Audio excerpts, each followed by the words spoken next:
estamos aqui, né, para dar 2 avisos. O primeiro é que terça-feira agora, no nosso PG dos adolescentes, que acontece de 15 em 15 dias, terça-feira vai ter. E nessa terça-feira nós vamos comemorar os aniversariantes dos semestres.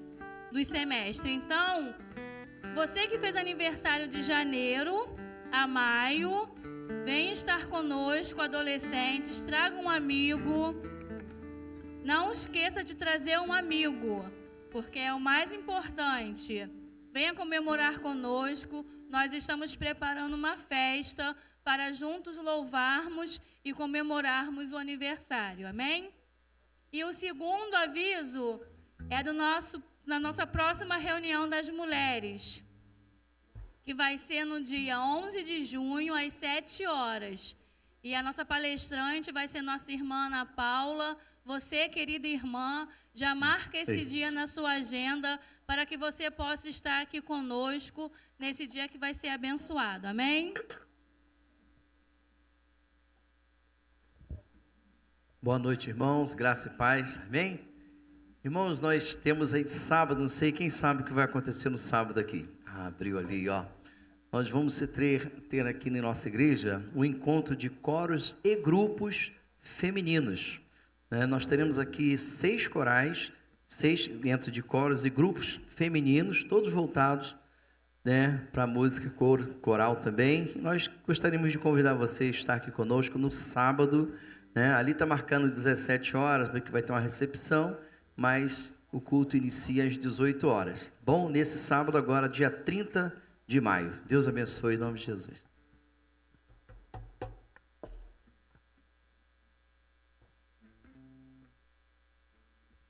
Vamos nos colocar de pé, igreja. Vamos adorar a Deus. Louvar ao Senhor nesta noite maravilhosa. E agradecemos a Deus pela vida de cada um que veio aqui.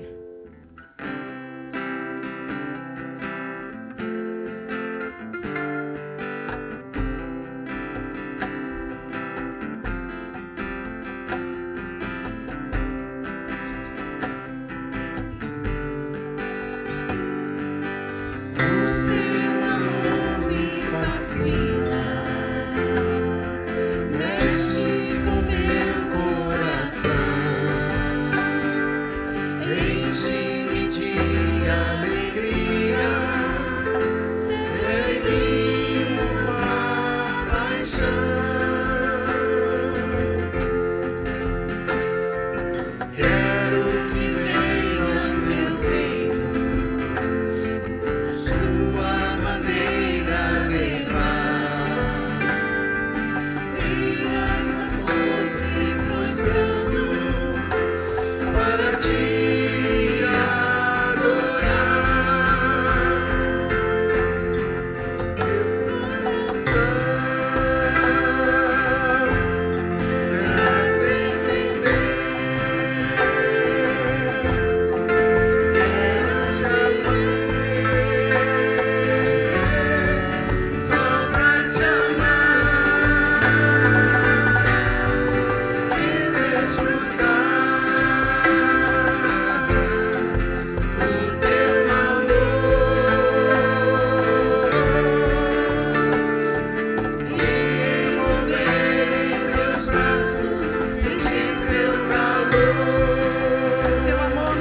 viver só pra te amar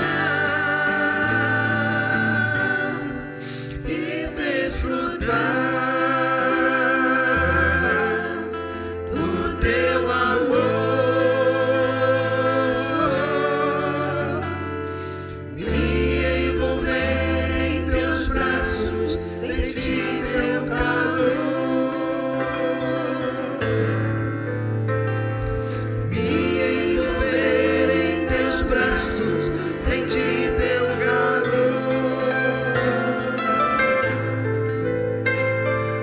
me envolver em teus braços, sentir teu calor. Amém. Senhor nosso Deus, nosso Pai, graças te damos, Senhor, que estamos na tua casa mais uma vez para adorar e engrandecer ao teu santo nome. Louvado seja, Senhor Deus, por cada um que entrou aqui nesta noite, por cada família aqui representada. Muito obrigada, Senhor, porque nós conseguimos chegar até aqui, porque nós fomos, Senhor Deus, abençoados por ti. Muitas coisas acontecem para impedir, Senhor Deus, a nossa vinda à igreja, mas hoje, aprova o Senhor, estamos aqui, Pai, na tua presença. Obrigada, Senhor, seja com o nosso culto, receba, Pai, a nossa adoração, e nós choramos pedindo perdão pelas nossas falhas, em nome de Jesus, amém. Amém? Nós estamos comemorando o mês da família, o mês de maio é o mês da família. Estamos felizes porque você está aqui com a sua família ou representando a sua família. O Senhor se alegra disso. E nesse mês nós temos o tema: quando Jesus entra na casa, Ele fortalece os laços da família. E nós podemos ver aqui na nossa casa, que é o nosso lar, quando Jesus entra no lar, o amor, a prioridade, a reconciliação, a transformação, a perdão, vida, esperança, ressurreição, paz e visão espiritual. Tive que chegar lá perto porque não dava para ver, porque hoje o nosso púlpito está cheio para a glória do Senhor. Em João 13, 9, diz assim: como o Pai me amou, também eu vos amei a vós, permanecei no meu amor. Em Coríntios 13, 4 e 5 diz: o amor é paciente e bondoso. Vamos ler junto? O amor não arde em ciúmes, não se envaidece, não é orgulhoso, não se conduz de forma inconveniente, não busca os seus interesses, não se irrita, não se ressente do mal. O amor não se alegra com a injustiça, mas se alegra com a verdade. O amor tudo sofre, tudo crê, tudo espera, tudo suporta. E em Coríntios 13, 6, 7 diz: não folga com a justiça, mas folga com a verdade. Tudo sofre, tudo crê, tudo espera, tudo suporta. E é assim, o amor de Deus para nós é de uma forma grandiosa. E nós vamos continuar louvando, porque nós vivemos e sentimos a presença desse Deus de amor. Apesar das lutas, das aflições, tudo que nós possamos passar, às vezes nós nos sentimos sozinhos, parece um deserto, parece que um terremoto vem e abala todas as estruturas. Mas o amor de Deus está presente, está nos conduzindo, nos acalmando, nos confortando, nos dando o consolo necessário. Vamos louvar o Senhor.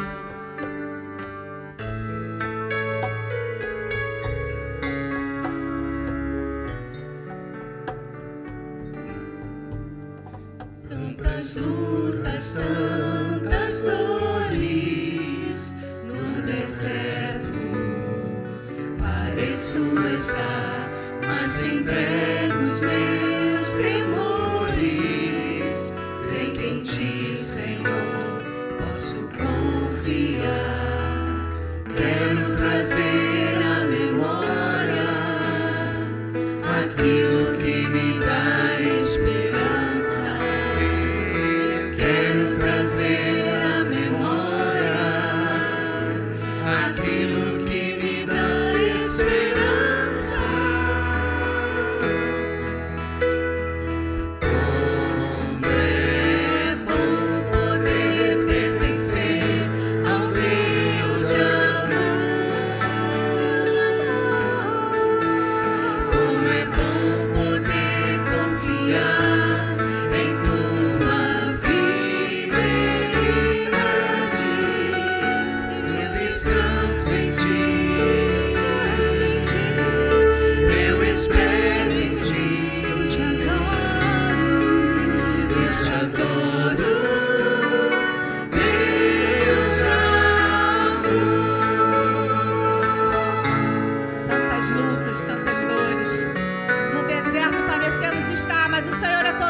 que o seu amor nos invade.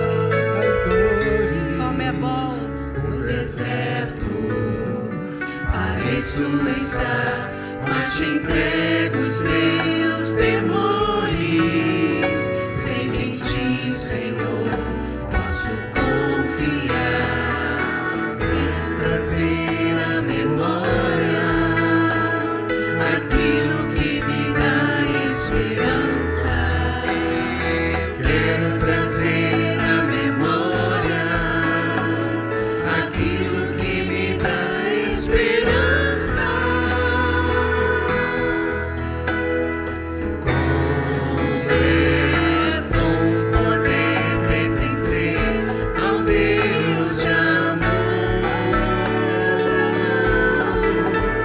Como é bom poder confiar em tua fidelidade. Eu descanso em ti. Eu espero em ti. Eu te adoro. Deus de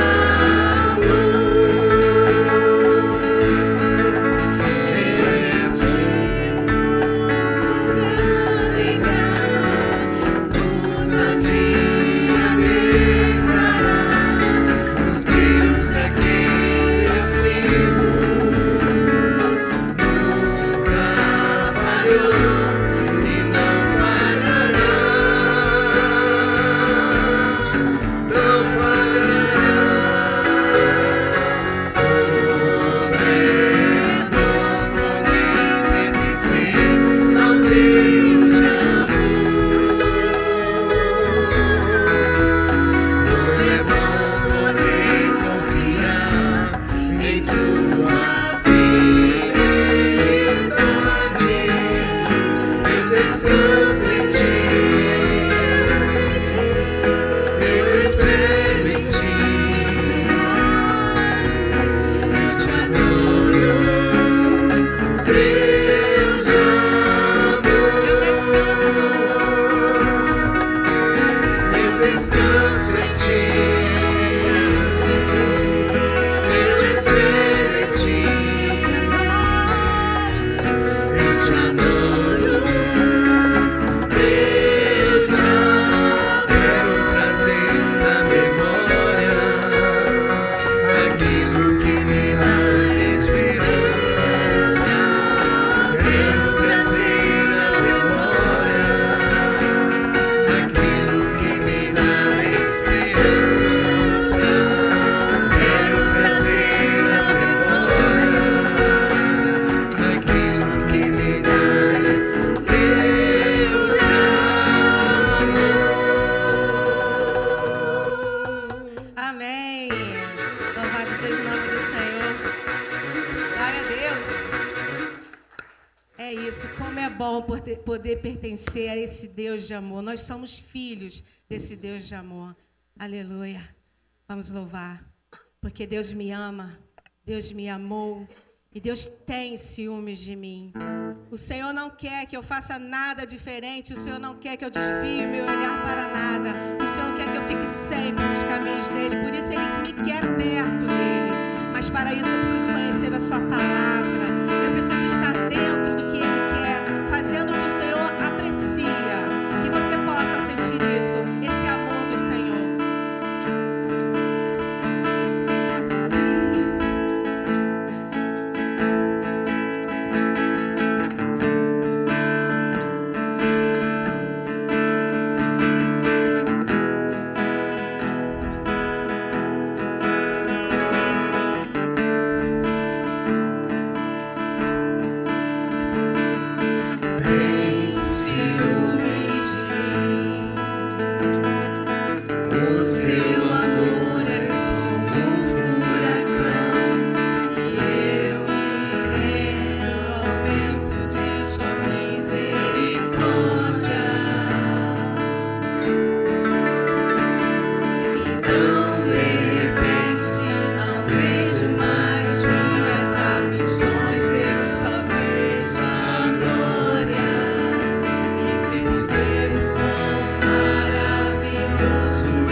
sentimos o teu amor por nós, Senhor, e sabemos, Senhor Deus, que desde o ventre da nossa mãe, tu nos ama, Senhor Deus, tu nos formou, tu criou, Senhor Deus, o nosso caráter, as nossas células, os nossos movimentos, a nossa mente, tu cuidou do nosso coração, Senhor. Senhor, tu cuidou de tudo, Senhor, e nos trouxe até aqui, Senhor Deus, porque tu nos ama. Senhor, tu entregou o teu filho por nós, que morreu na cruz, Senhor Deus, para nos salvar.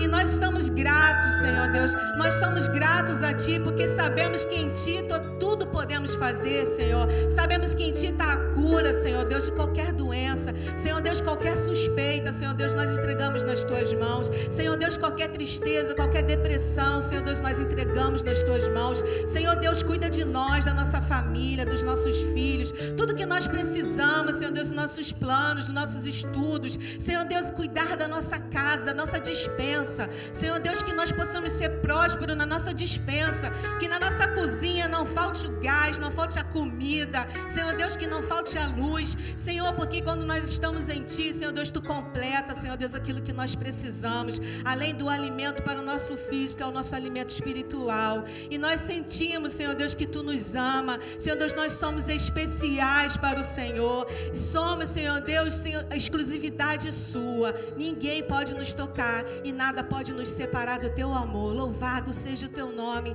Recebe o nosso louvor e a nossa adoração. É em nome de Jesus, amém. E vamos continuar louvando, nos derramando diante do Senhor, porque nós estamos sempre diante dele, abrindo nosso coração, colocando para Deus aquilo que nós precisamos, aquilo que nós sentimos, qualquer aflição, qualquer felicidade, porque nós sentimos felicidade. O Senhor nos abençoa. E nessa semana, o que de bom aconteceu, o que você viu acontecer, foi a mão do Senhor que cuidou de você. E nós vamos mais uma vez falar com o Senhor, nos derramar, porque nós precisamos sempre falar para o Senhor: preciso de ti, eu te amo e eu quero estar perto de ti.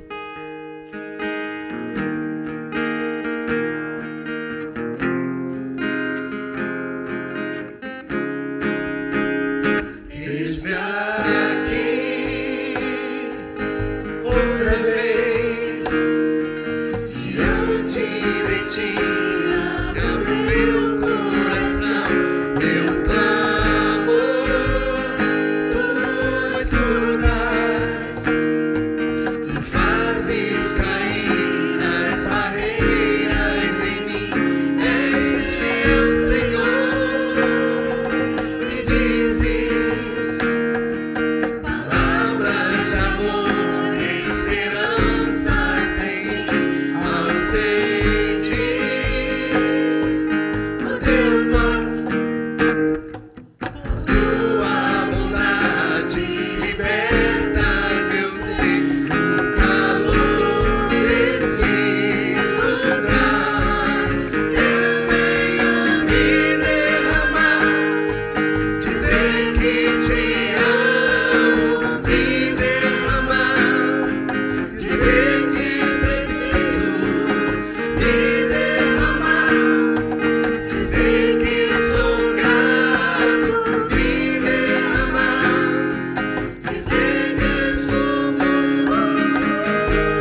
Louvado seja o nome do Senhor. Podeis assentar, amados. E nessa hora, um momento especial da nossa igreja, que nós vamos, quem veio preparado, trazer os seus dízimos e as suas ofertas aqui no altar. Você que é nosso visitante, sinta-se à vontade, isso é uma prática da nossa igreja. E você que está nos assistindo online, você pode ver na tela da sua TV ou na tela do seu celular as informações sobre a conta da igreja, um QR Code que você também pode estar fazendo a sua oferta. E se você está em casa por algum motivo de saúde, não conseguiu vir presencialmente, que o Senhor possa ser contigo e que no próximo domingo você possa estar aqui conosco. Vamos louvar o Senhor enquanto os irmãos trazem as ofertas.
chamar aqui para nós orarmos pelos dízimos e ofertas, pelo culto infantil, nosso irmão Sebastião Pulga, ontem ele completou 3 anos.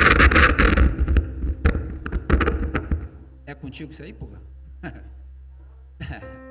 3 anos da cirurgia dele, das pontes de safena que ele operou.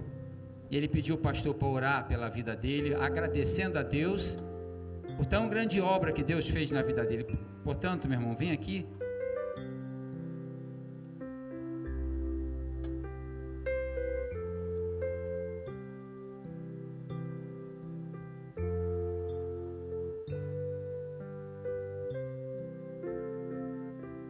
Som.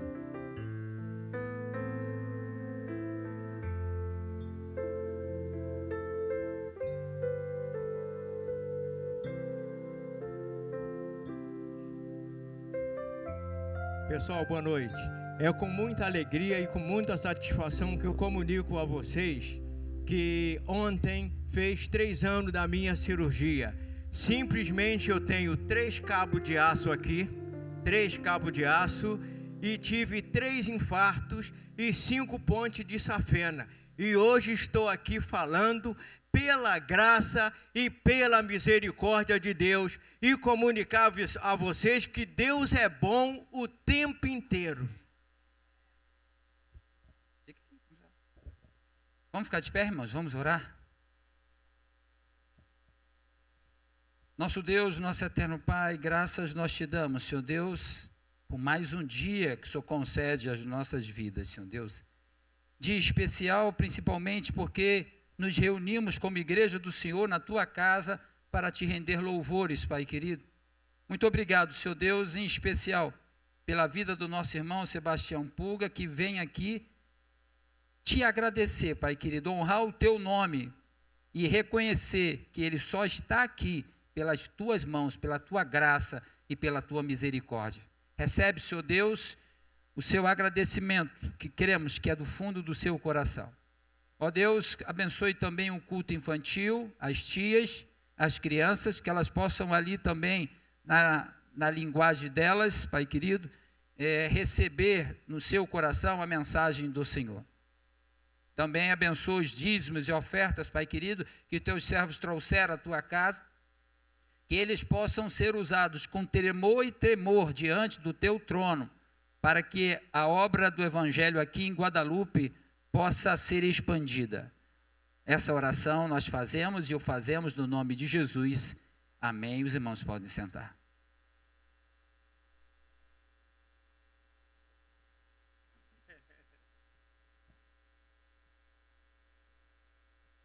Chamar o pastor Adriano, nosso pregador dessa noite,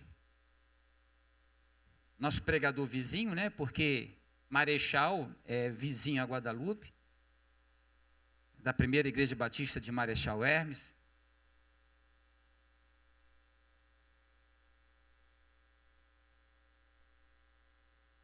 Que Deus abençoe, pastor.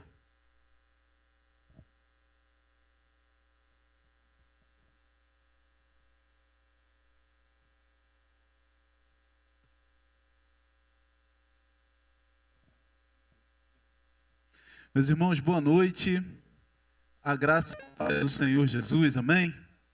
É com muita alegria no coração que tenho a oportunidade de voltar a essa casa, esse lugar que tem se tornado um local tão querido para mim. Na verdade, da última vez que estive aqui, compartilhei com os irmãos que pude conhecer o pastor Alberto há cerca de 4 anos atrás, 3 ou 4 anos atrás, quando a PIB Fundação sediou a Assembleia da Convenção Batista Carioca.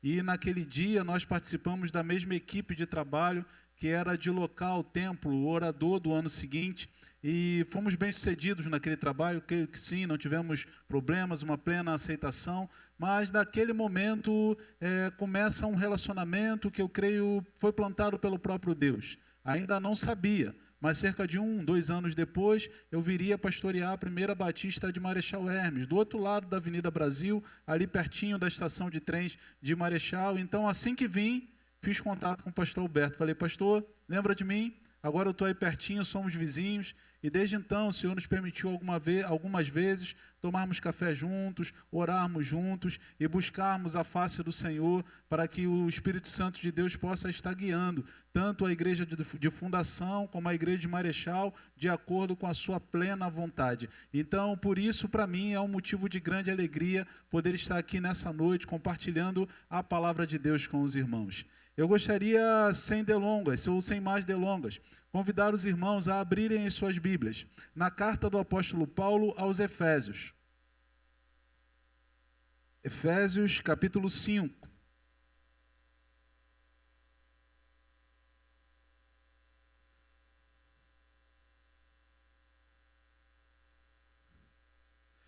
Efésios, capítulo 5, e nós leremos a partir do verso 21.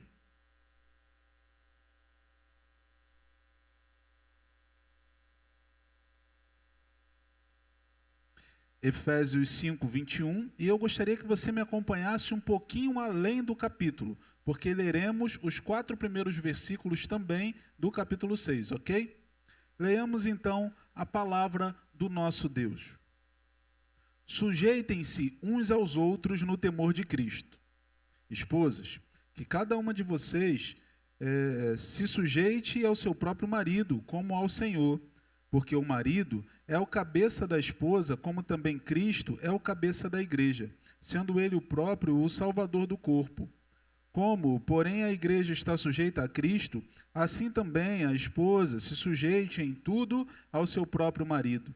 Maridos, que cada um de vocês ame a sua esposa, como também Cristo amou a igreja e se entregou por ela, para que a santificasse, tendo-a purificada por meio da lavagem de água pela palavra, para a apresentar a si mesmo como igreja gloriosa, sem mancha, nem ruga, nem coisa semelhante, porém santa e sem defeito. Assim também o marido deve amar a sua esposa como ama o seu próprio corpo.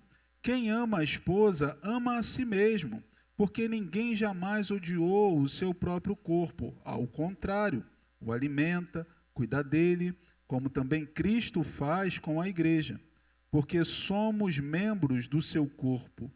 Eis porque o homem deixará o seu pai e a sua mãe e se unirá à sua mulher, tornando-se os dois uma só carne.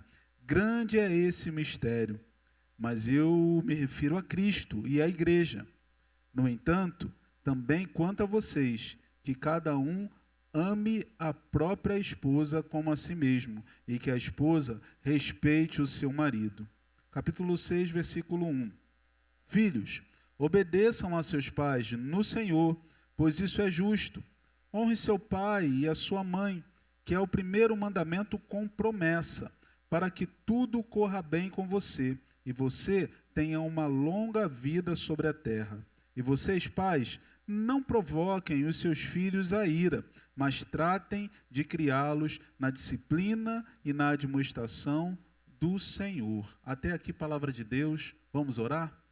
Senhor, nós estamos aqui diante da Tua presença nessa noite, com alegria nos nossos corações, com júbilo, na verdade, porque nos reunimos em nome de Jesus, com liberdade, para proclamar a Tua salvação, render a Ti os altos louvores que cremos, não pela nossa destreza ou pela nossa habilidade, mas pelo nosso coração e pela Tua graça e misericórdia alcançaram o Teu coração nessa noite. Mas nessa hora, Senhor, nós Te pedimos que a palavra lida nesse momento seja aplicada nas nossas vidas e nos nossos corações. Aplica, por favor, a Tua palavra em nós. Senhor, tem liberdade para agir, tem liberdade para falar. Quem sou eu, Pai? Quem somos nós?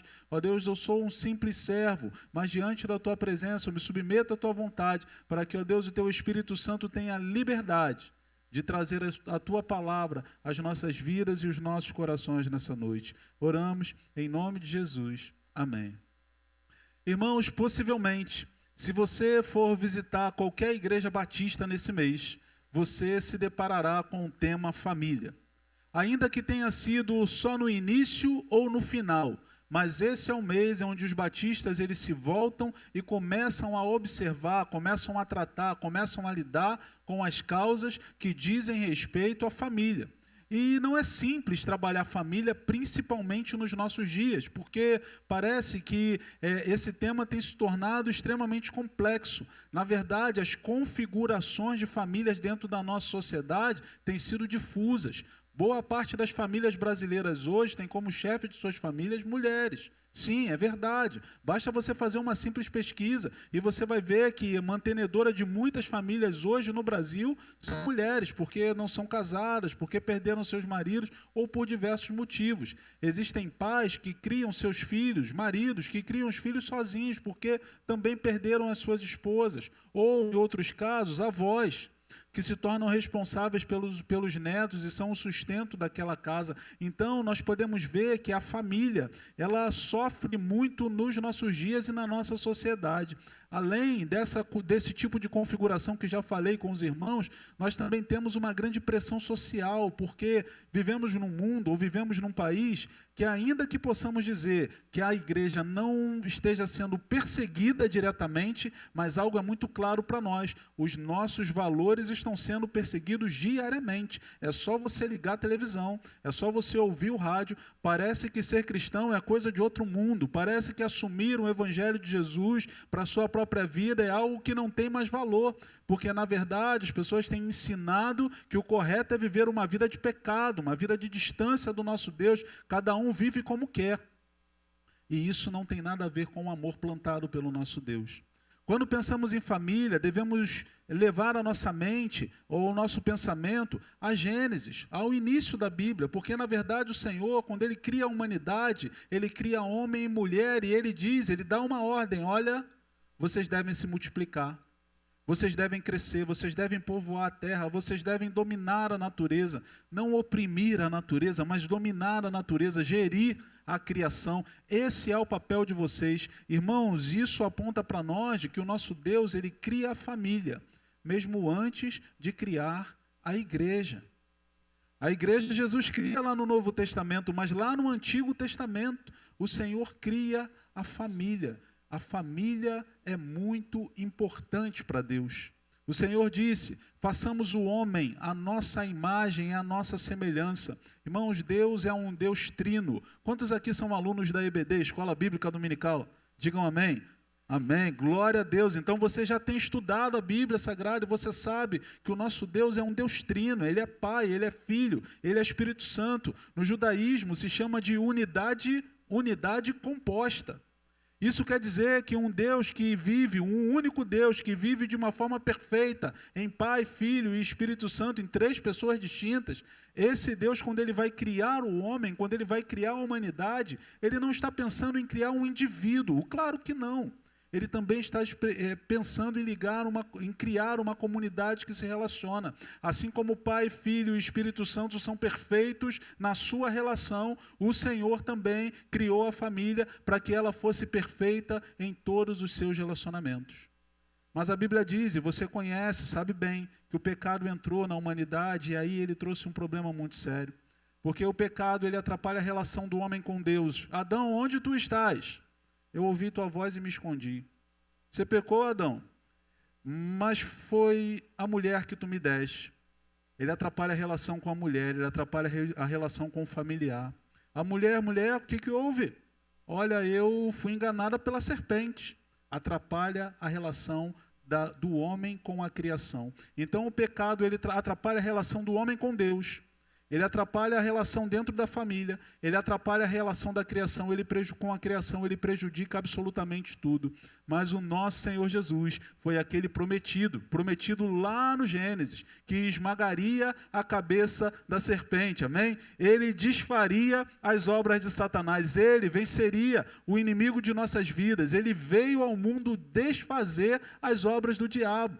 As consequências do pecado, sim, vêm sobre nós, mas na verdade ele leva na cruz do Calvário o peso de todo o nosso pecado, para que nós tivéssemos a oportunidade de nos reconciliarmos com Deus. Irmãos, e é sobre isso que o apóstolo Paulo fala nos primeiros capítulos de Efésios. É justamente sobre isso. Efésios é uma carta maravilhosa. Sabe, quando grandes escritores, quando grandes autores escrevem seus livros, ou talvez quando grandes compositores, musicistas, eles escrevem as suas canções, nós devemos pensar que eles estão em lugares tranquilos, que eles estão em lugares de profundo descanso, aonde podem meditar. Na verdade, isso não é realidade. Um dos hinos mais bonitos que cantamos em nossas igrejas, você deve lembrar, a sua letra diz: se paz a mais doce me deres gozar, se dor a mais forte sofrer, ó seja o que for, tu me fazes saber que feliz com Jesus sempre sou. Você conhece? Lembra dessa canção? Ela diz: sou feliz com Jesus, sou feliz com Jesus, meu Senhor. O homem, o autor, aquele que escreve a letra dessa canção, ele não escreve essa canção num spa, ele não escreve essa canção num paraíso, mas ele escreve essa canção justamente depois de receber a notícia que sua família faria uma travessia, que houve um naufrágio. Sua esposa está desaparecida. Pouco tempo depois lhe chega a notícia que a sua esposa, sim, ainda estava viva, embora enferma por consequências daquele naufrágio, mas ele perdeu os seus 3 filhos naquele dia. Mesmo diante de uma circunstância ou de uma situação como essa, aquele homem consegue olhar para a sua realidade, olhar para o seu Senhor e dizer: eu sou feliz com Jesus, meu Senhor, porque o que determina a felicidade do crente não são as circunstâncias pelas quais ele atravessa, mas o que determina a felicidade do crente é o relacionamento que ele tem com o Senhor da sua vida, com o Senhor Jesus. Por isso ele pôde escrever. Um homem chamado John Burney, conhecido de muitos de nós, ele escreve o seu livro Peregrino, e escreve esse livro justamente quando ele está na prisão. Então, a tribulação, a circunstância adversa que vem sobre a vida do crente, ela não vem para parar o crente, não, pelo contrário, ela vem, na verdade, para resplandecer o poder de Deus na vida do crente. Paulo, o apóstolo, estava preso. Paulo, o apóstolo, não estava em casa. Ele não estava numa situação tranquila. Ele não estava num gabinete como o meu, com ar-condicionado, com cadeira para sentar, para preparar um sermão. Não, não. Paulo estava em uma prisão romana. Mas é justamente naquela prisão romana que ele começa a escrever uma de suas cartas mais maravilhosas. Irmãos, os teólogos, aqueles que mergulham na teologia, eles com certeza dirão que seu livro preferido é o livro de Romanos. Mas a carta de Efésios é como se fosse um mini Romanos. É um Romanos um pouquinho mais compacto, mas é teologia pura, é ensinamento vindo da parte de Deus puro. Nas primeiras partes de Efésios, primeiros capítulos, o apóstolo Paulo vai dizer para aquela igreja que apesar do pecado de Adão, apesar do pecado da humanidade, eles são redimidos em Cristo Jesus. Eles têm uma nova vida que foi lhes conquistada na cruz do Calvário. Ele vai mostrando que desde o Antigo Testamento, o Senhor já preparou o seu plano eterno e o mistério que estava oculto dentre todos os séculos, em todas as gerações, agora foi manifesto a todos os seus santos que somos nós, a quem Deus quis fazer conhecer a glória desse mistério, e a glória desse mistério, a revelação desse mistério é Cristo em nós, esperança da glória. O apóstolo Paulo vai ensinando todo o conteúdo teológico, todo o conteúdo teórico àquela igreja, para que ela possa ser alicerçada, ser embasada no verdadeiro conhecimento daquilo que Cristo fez por ela. Na verdade, o Senhor tirou aquela igreja do cativeiro, o Senhor tirou aquela igreja nas regiões celestiais de prisão e trouxe para o reino do seu Pai eterno, para que assim nós fôssemos reconciliados com Deus. O apóstolo Paulo escreve aquela igreja com muita propriedade, mas depois de escrever o conteúdo teórico, ele começa a fazer uma transição. Ele começa a dizer, olha, o evangelho não é coisa só de teoria. O evangelho não é coisa só de palavras.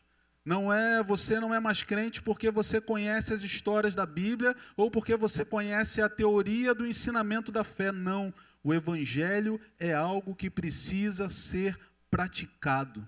O evangelho do Senhor Jesus, ele modifica as nossas vidas. Irmãos, é claro que eu não estou falando que as nossas obras nos levam a Deus, porque nós sabemos que não levam.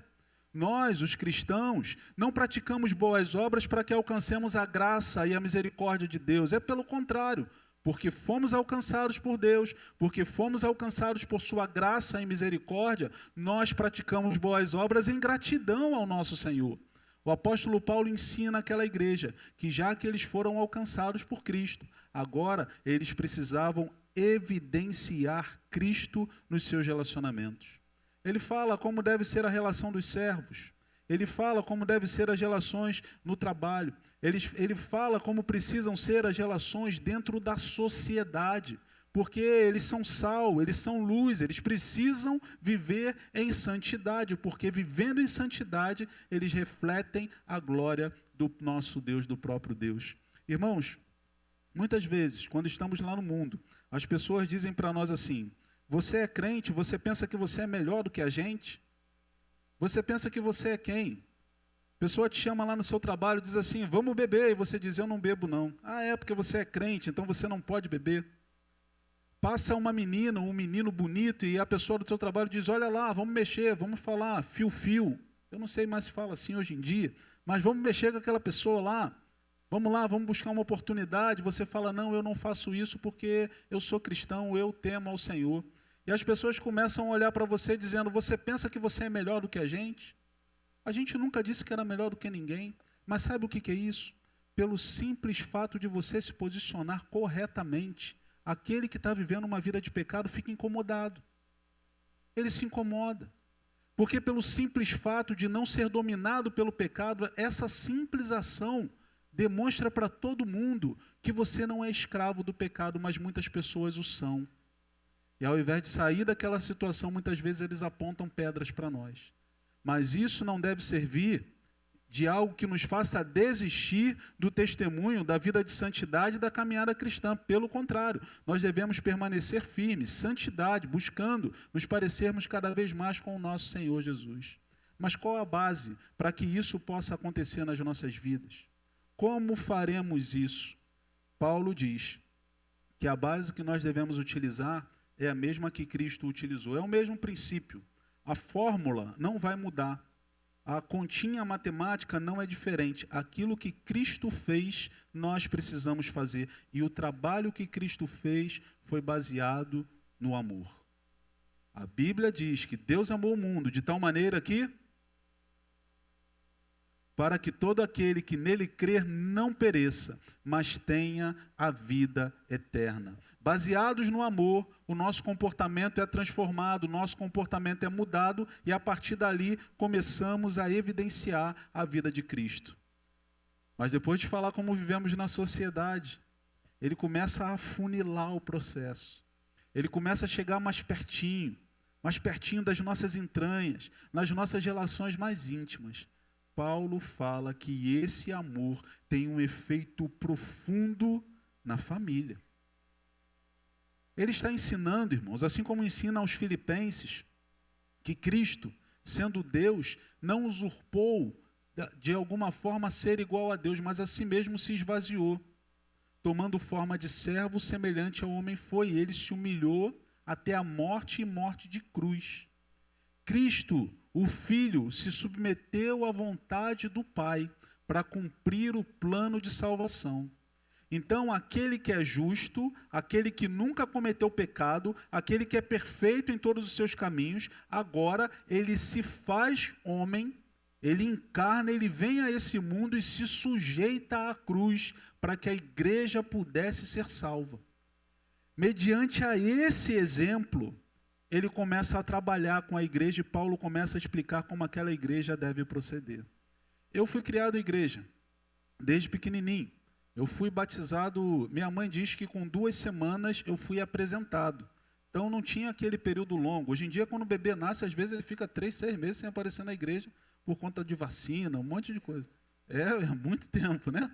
Mas eu fui com 2 semanas. Então, aprendi dentro da igreja a servir ao Senhor. Então, ali, já desde pequeno, adolescente ainda, já liderava ali o pessoal da música. E a minha igreja, a igreja que eu era membro na época, ela comprou uma propriedade nova. Então, nós tínhamos que montar e desmontar todo dia para fazer culto. Então, eu chegava lá cedo, junto com a equipe de louvor, e eu falava para o pessoal, ei, vamos lá trabalhar. Mas o pessoal não estava muito afim de trabalhar. Estava lá conversando, batendo papo, mas eu sabia, irmãos, que se a gente chegava lá para trabalhar 4 horas, o culto ia começar às 7. Se a gente não começasse logo, o culto não ia começar às 7. Então eu levantava e começava a carregar as coisas sozinho. E aí um rapaz, ele disse assim, o Adriano é o pior líder que tem. E eu falei assim, que coisa feia. Fiquei triste, né? Eu falei assim, mas por quê? Ele disse, porque você é um líder que não briga com a gente quando a gente não está trabalhando. Você não reclama com a gente porque a gente não está fazendo, mas você faz, então você constrange a gente vai ter que levantar e ir lá fazer também. A gente faz por causa do exemplo, então eles se levantavam e eu lá e fazia. Então eu continuei sendo o pior líder ali por muito tempo, tentando dar o exemplo para eles. Irmãos, Jesus não manda você fazer absolutamente nada que ele mesmo já não tenha feito.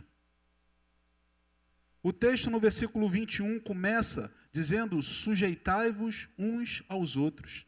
Ele está falando de sujeição mútua. O que Jesus está dizendo, ou o que Paulo está dizendo aqui, é que na igreja não existe maior nem menor, mas todos nós devemos olhar aquele que está do nosso lado como se ele fosse maior do que a gente. É esse o processo. Ah, então todo mundo tem que me olhar como se eu fosse maior. Não, eu não devo me olhar dessa forma.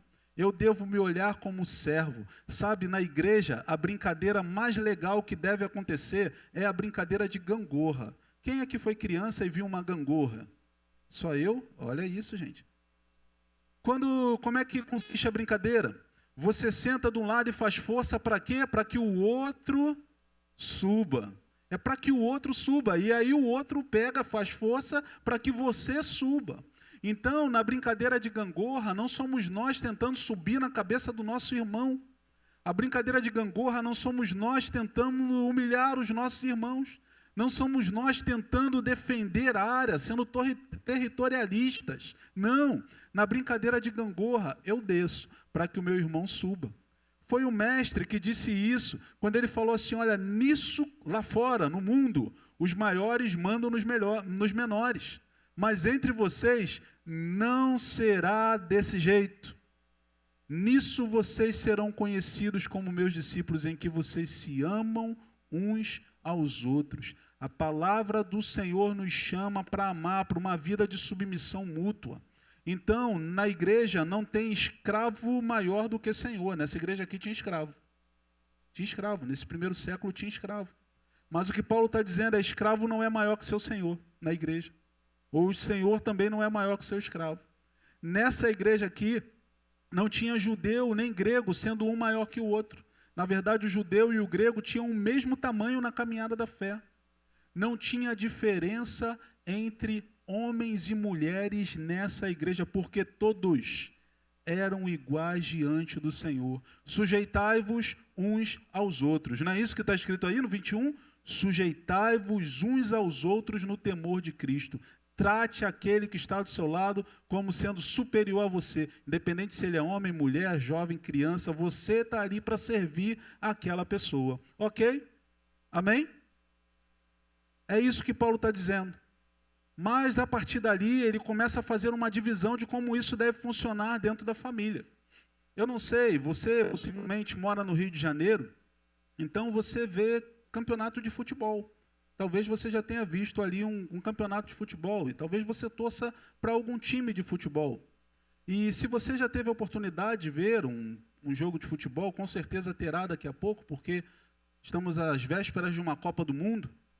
Você há de concordar comigo que aquele time que entra com 11 jogadores em campo, todos aqueles 11 jogadores, eles têm uma cabeça em cima do pescoço. Tem ou não tem? Alguém já viu um jogador sem cabeça? Nesse tipo de modalidade, nesse futebol profissional, todos os jogadores que entrarão em campo nessa Copa do Mundo, porque é um tipo de modalidade, eles terão os seus membros, 2 braços e 2 pernas. Verdade? Quando a gente vê a Copa do Mundo, a gente vê lá 2 braços, 2 pernas, um tronco, cabeça, o pescoço. Isso quer dizer que todos eles são iguaizinhos.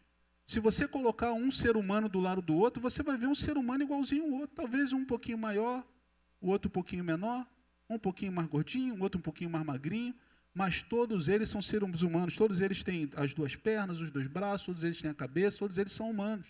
Isso eles têm em comum. Sabe o que isso quer dizer? Que eles são iguais. Mas, dentro do time, o técnico, o treinador, ele elege um capitão. O capitão do time nem sempre é o melhor jogador, nem sempre é o mais habilidoso, nem sempre é o mais famoso, mas ele é responsável por exercer a liderança. Todos são iguais, mas um foi responsabilizado pelo técnico para receber ou para exercer a liderança dentro de campo. E é isso, ou mais ou menos isso, que o apóstolo Paulo está falando em relação à submissão. Porque o texto começa dizendo que as esposas, que elas devem ser submissas ao seu marido, assim como Cristo é submisso à igreja. Por que a esposa deve se submeter a uma liderança, ou à liderança do seu marido? Porque ela é inferior intelectualmente ao seu marido? Não. Porque ela é inferior fisicamente ao seu marido? Não. Porque ela é inferior espiritualmente ao seu marido? Não. A esposa se submete à liderança do marido porque Cristo determinou dessa forma, porque ele disse, olha, o capitão do time é o marido. Ah, pastor, mas eu não quero ser submissa, eu não sou submissa em lugar nenhum, eu não quero me submeter a uma liderança, eu não quero em lugar nenhum. Claro, irmãos, deixa eu contar uma coisa para você bem baixinho. Todos nós nos submetemos à liderança. Quem trabalha fora? Se você trabalha fora, você se submete à liderança de um chefe. A não ser que você seja o chefe, mas de qualquer forma, se você for o chefe, você presta serviço para alguém que, pelo menos transitoriamente, será seu chefe. Quem aqui já estudou, foi para a escola? Você se submeteu à liderança de um professor, de uma diretora. Quem é membro de uma igreja, quem é membro da PIB Fundação, está debaixo da liderança do pastor Alberto. E graças a Deus por isso, louvado seja Deus por isso, porque é um homem de Deus, inspirado pelo Espírito Santo de Deus para direcionar esse povo nesse tempo. Mas todos nós estamos debaixo de liderança. Isso não quer dizer que nós somos inferiores, menores do que outras pessoas. Não. É simplesmente a forma como Deus estabeleceu para gerir o seu projeto. O projeto família não é um projeto meu, não é um projeto seu. Família é um projeto de Deus. Ele estabeleceu e disse que era para viver em submissão. Agora, tem um aspecto dessa submissão que eu gostaria que você entendesse. Porque esse termo no grego, esse termo é um termo militar. E esse termo, ele pressupõe uma submissão voluntária. Essa submissão não é uma submissão impositiva. Ela não é uma submissão mandada. Ela é uma submissão voluntária. Um pastor congregacional, professor do Seminário Betel por muitos anos, pastor Álvaro Trindade, ele disse o seguinte sobre submissão. Toda submissão pressupõe uma submissão inteligente, ou seja, quando eu me submeto a alguém é porque voluntariamente eu entendi que aquela liderança ou que aquela pessoa deve ou pode liderar minha vida e por isso eu fico debaixo da liderança daquela pessoa. Precisa ser inteligente para poder entrar dentro de um processo como esse, porque é algo voluntário. Agora, submisso a quê? Vocês já devem ter estudado, família, congresso de família. Estamos debaixo de uma missão. Que missão é essa? Qual é a missão do marido? Qual é a missão da família? A missão é a mesma, não mudou. Foi a mesma que o Senhor falou com Abraão lá em Gênesis. Abraão, sai da tua terra, da tua parentela, que em ti serão benditas todas as famílias da terra, ou no teu descendente serão benditas todas as famílias da terra. Então Abraão tinha uma missão. Sair da sua terra, da sua parentela, peregrinar, por quê? Porque tinha uma promessa na vida dele, de que na vida de Abraão seriam benditas todas as famílias da terra. Ou no descendente de Abraão, fariam com que fossem benditas todas as famílias da terra. Irmãos, quem é o descendente de Abraão? Cristo. Cristo é o descendente de Abraão. Em Cristo serão benditas todas as famílias da terra. E qual é a nossa missão como igreja? Ir por todo mundo, pregar o evangelho a toda criatura. Qual é a missão da família? É igualzinha à da igreja, é a mesma, porque a família faz parte da igreja. Ir por todo mundo e pregar o evangelho a toda criatura. Então, quando o texto sagrado fala sobre submissão, ele não está falando de desejos. Ele não está falando, mulheres estejam debaixo das vontades dos seus maridos, estejam debaixo das loucuras da cabeça do seu marido. Não, não, não. O que o texto sagrado está dizendo é, estejam debaixo da missão que foi dada para a família. E qual é a missão? Fazer Cristo conhecido em toda a terra. Essa é a missão da família cristã. Nós, maridos, não guiamos as nossas esposas para satisfazerem as nossas vontades, pelo contrário. Nós, maridos, temos a responsabilidade de guiar as nossas esposas, os nossos filhos, para cumprirem a vontade de Deus, pregando o Evangelho de Jesus Cristo, para que pessoas sejam transformadas para a glória do Senhor. É simples, não é complicado. As pessoas distorcem, falam muitas coisas sobre isso, mas não é complicado. A submissão é algo inteligente. Paulo diz àquelas mulheres, sejam submissas aos seus maridos, pelo simples fato de Paulo parar e escrever um pedaço de uma carta para as mulheres naquela época, ele estava sendo altamente revolucionário e inovador. Não se escrevia, não era assim que se praticava. As cartas eram escritas para os homens, somente. Mas Paulo, na sua carta, ele endereça. Pedro faz a mesma coisa, ele dá endereço, ele fala, vocês que são servos, e servos ali está falando escravos. Ele valoriza aqueles que vivem em situação de escravidão. Pedro e Paulo, quando eles escrevem, falam, vocês mulheres, ele valoriza aquela mulher aonde por ser mulher, porque ele entende que aquela mulher, ela tem uma vida transformada, ela é crente em Jesus, ela é importante para Deus, ela é preciosa e ela vive em pé de igualdade com todo homem que está ao seu redor. Ela vive em pé de igualdade, porém, dentro do plano de Deus, no plano família, o marido é simplesmente o capitão daquele time. E aí ele começa dizendo para aquele marido, maridos, amem as suas esposas, como Cristo amou a igreja. Você que foi aluno da escola bíblica dominical desde pequenininho, assim como eu, você ouviu que existem 3 tipos de amor na Bíblia. Lembra? Existe o eros, que é o amor romântico, né? A Bíblia fala, a palavra traduzida amor é um amor romântico, que tem em alguns casos conotação sexual. Existe o filéu, que é um amor de amigos, o filos, o amor de amigos. E existe o ágapau, ou ágape, uma variação ágapa, que é o amor incondicional.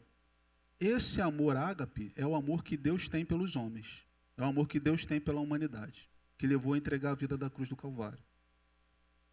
Paulo, o apóstolo, ele podia ter escolhido qualquer uma dessas 3 palavras para falar que o marido devia amar a mulher. Ele podia ter dito, maridos, eros, as suas esposas, tenham um amor romântico, tenham um amor de intimidade. Ele poderia ter dito, maridos, tenham filéu por suas esposas, um amor de amizade, um amor de companheirismo. Mas, irmãos, Efésios 5 está recheado de ágape. Ágape do início até o final.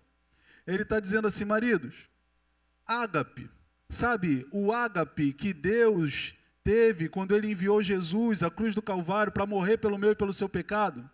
Sabe o ágape que Jesus teve ao se submeter ao plano de Deus e a entregar a própria vida, vivendo como um ser humano, o Senhor da glória, o Todo-Poderoso, ele se submeteu a ser criado por uma menina de entre 13 e 16 anos, possivelmente era a idade de Maria.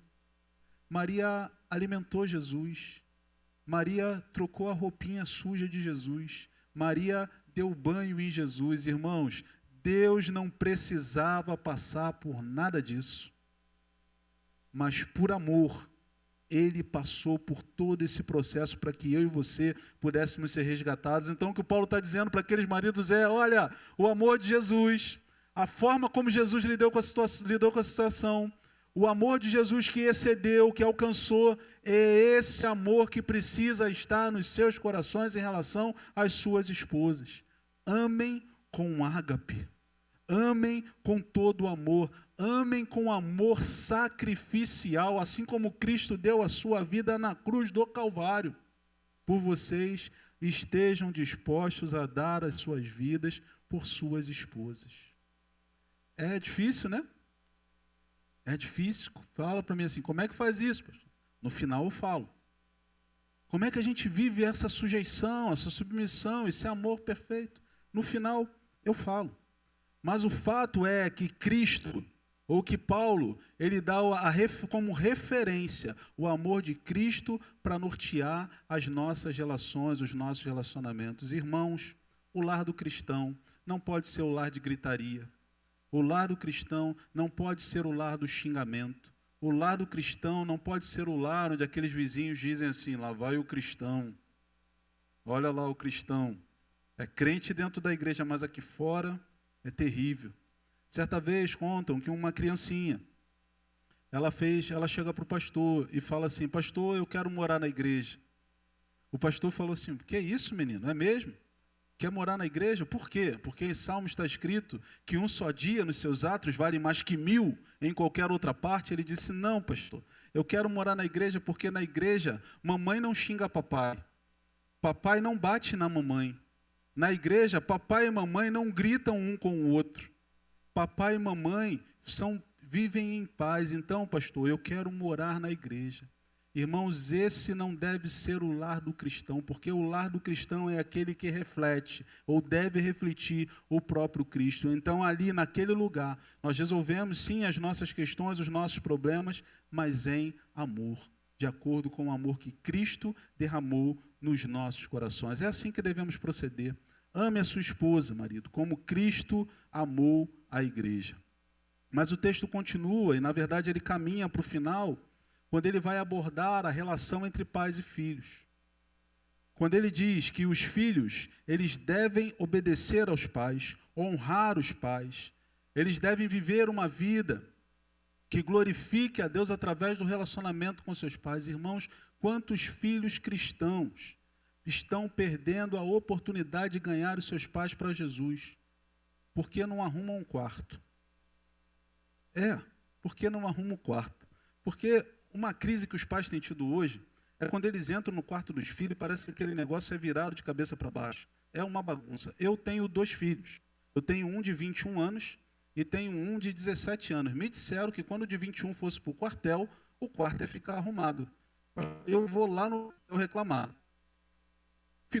Não ficou arrumadinho ainda não. Irmãos, muitas vezes os pais, eles falam, arruma, me ajuda, lava, faz isso. E a criança, o adolescente, o jovem, se recusa a participar do serviço em casa. Mas se um dia, ou se nessa semana, você espontaneamente for lá e arrumar o seu quarto, lavar a sua louça, ajudar sua mãe e seu pai a arrumarem com os serviços de casa, eles vão se espantar e vão dizer assim, por que você está fazendo essas coisas? A sua resposta deve ser assim, porque Jesus quer que eu te ajude. Pai, e essa mãe não forem crentes, ele vai ficar pertinho de entregar a vida a Jesus, porque ele vai pensar assim, olha, Jesus está conseguindo fazer uma coisa que há 10, 15 anos eu não consigo fazer. Então esse Jesus deve ser bom mesmo. Esse Jesus é real, esse Jesus pode, se ele muda a vida do meu filho, ele pode mudar a minha vida também. Filhos, vocês podem mudar, transformar a vida dos seus pais, levando o Evangelho de Jesus através do seu testemunho. Não liga o modo reclamação, o modo chateação, o modo entrar na pilha por conta daquilo que os seus pais fizeram que você não concorda, não. Entenda, você é um agente de Deus dentro do lar para resplandecer a luz de Cristo. Eu fui um filho de pai não crente, minha mãe era crente, mas meu pai não era. Meu pai não era crente, então o meu desafio de testemunhar de Jesus para ele é constante. Era constante naquela época e é constante hoje também. Enquanto ele estiver vivo, irmãos. A última vez que falei de Jesus para meu pai fazem 2 semanas. Por quê? Porque enquanto estiver vivo eu preciso testemunhar de Jesus. A minha esposa não nasceu num lar cristão. Ela se converteu e ela ganhou toda a família dela para Jesus. Padrasto, mãe, as irmãs, ganhou todo mundo para Jesus. Glória a Deus por isso. Mas por quê? Porque deu testemunho de Jesus. O Jesus é real. O Jesus que transforma a vida do filho é o mesmo que vai transformar a vida do pai. Mas para isso é necessário que o pai deixe, ou que o filho se deixe ser transformado pelo poder do Espírito Santo de Deus. Esses filhos devem honrar o pai, devem honrar a mãe, devem valorizar essas pessoas, devem valorizar os conselhos. Hoje a gente vive uma geração de tantas informações, são muitas informações, informação para lá, informação para cá. Os nossos adolescentes, eles valorizam muito quem tem a informação. Mas, irmãos, ainda que você jovem, você adolescente, tenha muitas informações, você não tem a experiência. Então você precisa ouvir, porque sabedoria não é saber dar todas as respostas de matemática, ou não é saber todas as tendências, não é saber tudo que acontece nas mídias sociais. Sabedoria é adquirida com o temor do Senhor, e o temor do Senhor é a obediência à sua palavra, e a sua palavra diz que você deve honrar seu pai, que você deve honrar sua mãe, porque isso é agradável ao Senhor, inclusive, isso prolongará os seus dias na terra. Então, filhos, obedeçam aos seus pais. Pais, não tratem mal aos seus filhos, não lhes provoquem a ira. O texto sagrado fala isso, não provoque a ira dos seus filhos. Mas como provocamos a ira dos nossos filhos? Certa vez, no jornal, na televisão, a repórter chegava num condomínio e as crianças brincavam. E criança em condomínio faz muita bagunça.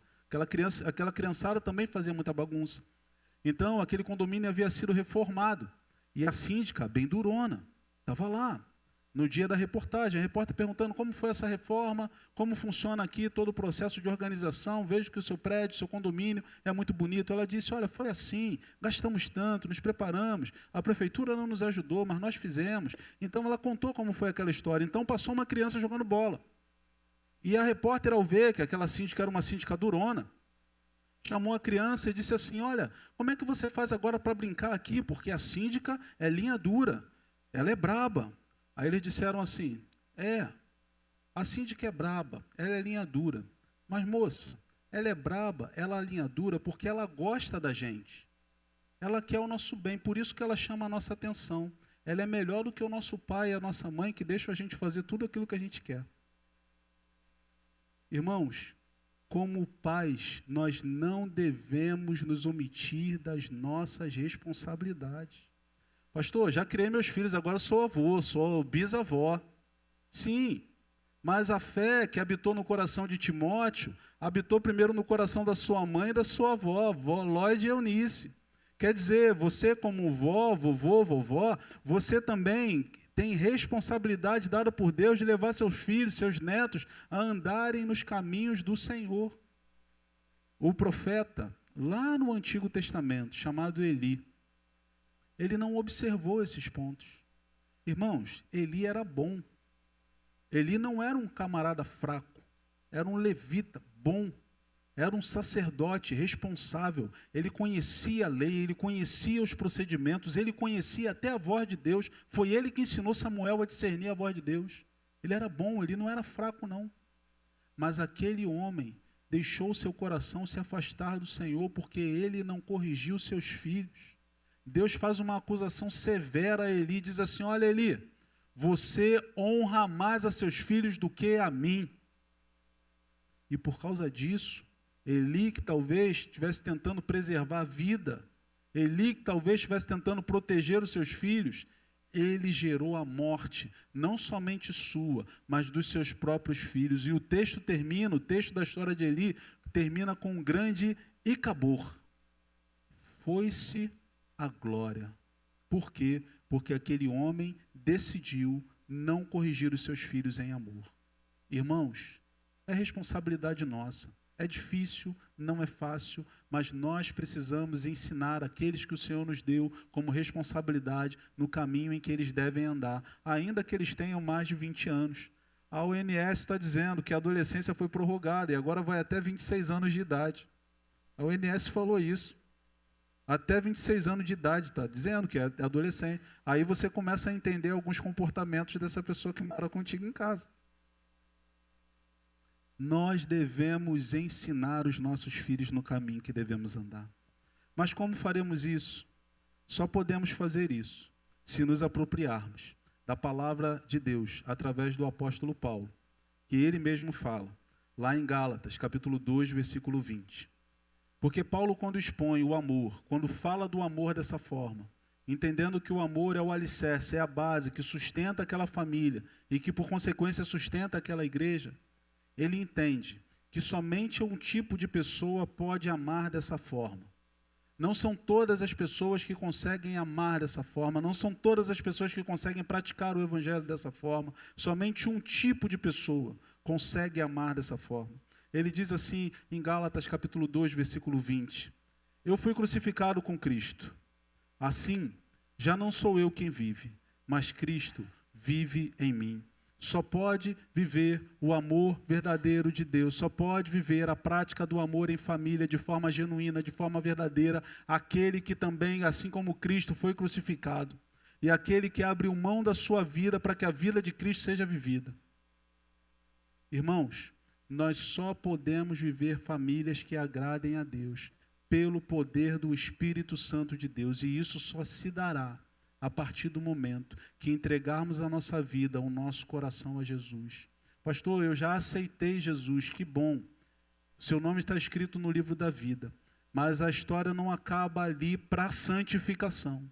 Porque a santificação é um processo contínuo. Talvez esse momento seja um momento de se submeter à vontade de Cristo. Talvez seja um momento de buscar ao Senhor em oração. Talvez seja um momento de mudar uma atitude. Entendam, esse amor ágape não é um sentimento, não é uma emoção. Esse amor ágape é fruto de decisão, são escolhas. Por isso que as nossas Bíblias lá no passado traduziam o termo como caridade. Porque a ideia é um amor prático, um amor que passa do campo das ideias, do mundo das ideias e parte para o mundo da prática. Amar é difícil. Demonstrar amor é difícil, mas é justamente para isso que o nosso Senhor nos chamou. E quando estamos crucificados com Cristo, já não vivemos mais nós mesmos, mas Cristo vive em nós. E o poder que ressuscitou Jesus dos mortos é o mesmo poder que habita no crente. Sendo assim, eu e você somos habilitados, capacitados, encorajados pelo próprio Deus, para que possamos amar de forma verdadeira o marido, a esposa, o filho, o pai, a igreja, para a glória e honra do nome do nosso Deus. Amém? Eu peço ao Senhor que essa mensagem fique gravada em seus corações e que o Espírito Santo possa aplicar e que no dia a dia, na semana, vidas, pessoas possam ver evidenciados o reino de Deus através da sua vida. Que Deus abençoe, que Deus te abençoe.